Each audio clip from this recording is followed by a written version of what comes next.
உரிமை வாழ்வின் ஊற்றான உன்னத தேவனே, ஒவ்வொரு தனி மனிதனின் கருவெளி முதல் கைரேகை வரை ஒப்பில்லா தனித்துவத்தோடு உருவாக்கி எங்களின் தனித்தன்மையையே எங்களின் உன்னத அடையாளமாக அளித்தவரே, அப்படிப்பட்ட உமது மெய் ஞானத்திற்கும் திருவுளத்திற்கும் மனமாற நன்றி நவல்கின்றோம். அன்பு ஆண்டவரே, எங்கள் தாய் திருநாட்டின் 75வது குடியரசு தின விழாவை கொண்டாடி மகிழும் இந்த நன்னாளிலே எங்களின் தேசத்தை உமது சர்வ வல்லமை மிகுந்த கரங்களில் சமர்ப்பித்து வேண்டுகின்றோம். அன்பின் நேசரே, உலகின் மிகப்பெரிய ஜனநாயக நாடாக விளங்கும் இந்தியாவில் வேற்றுமையில் ஒற்றுமை கண்டு சகோதரத்துவம் சமத்துவம் போற்றப்பட்ட காலம் போய் இன்று மதவாதம், இனவாதம், பெரும்பான்மைவாதம், பேரினவாதம் ஆகியவையே முன்னிலைப்படுத்துவது கண்டு கலங்கி நிற்கும் ஜனங்களை உமது கைகளில் தருகின்றோம். அதோடு ஆண்டவரே, இன்று சிறுபான்மையினரின் வாழ்வும் நலமும் எல்லா வகையிலும் கேள்விக்குறியாகி நிற்கிறது. பன்முகத்தன்மையை பழித்து பரிகாரம் செய்யும் நிலை உருவெடுத்திருக்கிறது.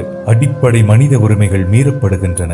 சொந்த நாட்டிலேயே அகதிகளாக வாழும் சூழலுக்கு பலர் தள்ளப்படுகிறார்கள். இங்கு மதவாதம் தீவிரவாதத்தை விட அதிபயங்கரமாக தனது கோர முகத்தை காட்டி பலரின் உயிரை காவு வாங்குகிறது. நாட்டை ஆள்வோரும் அரசியல் லாபங்களுக்காக மத குழுக்களை தூண்டிவிட்டு கலவரம் செய்து எங்கும் நடைபெறும் அநியாயங்களை கண்டும் மௌனிகளாக, பேசா மடந்தைகளாக, வேடிக்கை பார்க்கும் பொம்மைகளாகவே வலம் வருகிறார்கள். அன்பு ஆண்டவரே, விடுதலை பயணம் அலகு 3 அருள் தரும் வார்த்தை 7 வாசிக்கிறபடி இஸ்ராயேல் மக்கள் படும் துன்பங்களை கண்டு இறங்கி வந்தவரே, இந்திய தாய்நாடு படும் வேதனை கண்டும் இறங்கி வாரும். ஆளும் அதிகாரம் தீயோரின் கைகளில் இருந்து பிடுங்கப்பட்டு தகுதியுள்ள ஞானமுள்ள மனித நேயம் போற்றும் தலைவர்களின் கைகளுக்கு செல்லவும். எங்களின் தேசம் ஒருமைப்பாடு, சமத்துவம், சகோதரத்துவம் காக்கும் தேசமாக உருவாகும் காலம் பிறக்கட்டும். அப்போதுதான் இந்தியா உண்மையில் ஒளிரும். நீதியின் ஆண்டவரே, எம் கனவுகளை நிறைவேற்றி வரம் தாரும்.